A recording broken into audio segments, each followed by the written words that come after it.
It's the break of dawn as the sun rises over the hills and onto the Cocorite Fishing Depot a few days before Good Friday. It's our second majestic sunrise in as many days, and while the rest of the nation prepares breakfast, we've been up so early we're practically on lunch. There's so much I can take out all there. Gotta put some. Sing the net now, so You want it to sing in that? When we arrived, the boat had just docked at the depot after being out at sea since 2 o'clock that afternoon, almost overflowing with fish. The fishermen described the catch as their Good Friday blessing. It's one of the best they've seen in months since there's been some oil exploration taking place in their waters. You know, they do some blasting of North Coast, so things was a little hard. But now this is like the turning around for fish. So a lot of people now going to buy fish because as they wasn't holding the fish was expensive. So it's only people who have money will buy, who have a lot of money now will buy things. But now everybody could have a little portion of eating fish for Good Friday because of the catch. Now it's not even 4 o'clock in the morning and these fishermen have just returned from almost 12 hours at sea. As you can see, they've made quite a catch. Now what they do is they take this to the fisheries market in Port of Spain to sell their catch.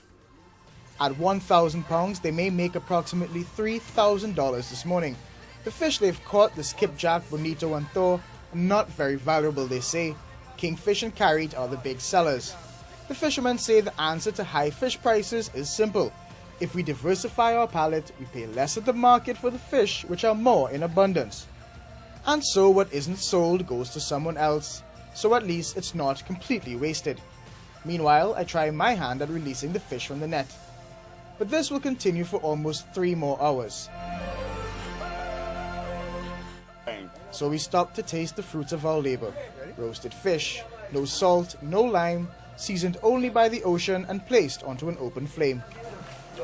Doesn't get any fresher than this. But as the sun rises, it sheds light on the depot's deplorable condition. The fishermen believe that this is one of the worst depots in the country, plagued with accusations of being a major drug hub. Its physical infrastructure leaves a lot to be desired as well. Transporting fuel is arduous.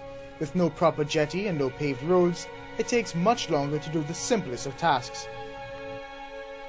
Sometimes we go to a gas tank in the boat, we fall down, get caught and we have to go back home.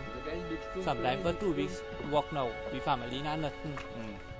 Neil tells us that the depot isn't very well protected, and they need to find innovative ways to protect their engines from pirates. I chain on the block, they got hold and bury that block. And then onto the block, we lock the engine With from cable the... and chain. Yeah,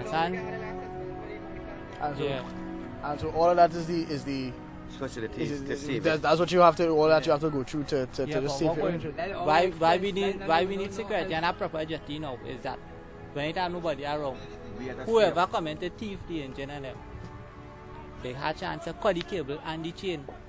There were plans to improve the jetty when Peaks moved in next door, but by the fishermen's own admission, infighting caused the project to be put on hold. 20 years later, their jetty is nothing more than a perch for the pelicans. But every morning the men come to work and prepare the fish to sell, often to vendors who charge much more than what they pay for it. Consumers can pay less if they bought directly from the depot, but people rarely come here. They're not the only ones with troubles. Back at Claxton Bay, it's bad enough that they have to deal with pirates, porpoises and pelicans, but they also have to deal with pollution as well. The abandoned barges and emission from nearby industrial estates create an environmental hazard. The fish caught during these chemical discharges even taste of pitch oil, they say. Sometimes when the Lego chemical adding bad water, the sea fish float and all about.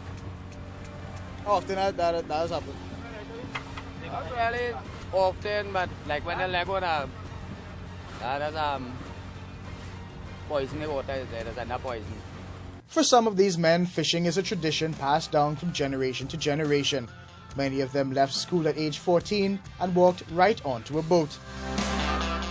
Many of them would love to be able to work on land, but jobs here are hard to find, especially with many of the construction jobs halted because of the TCL strike. So they return to their tumultuous relationship with the sea, which gives them so much, yet takes so much in return. Kijan Haynes, TV6 News.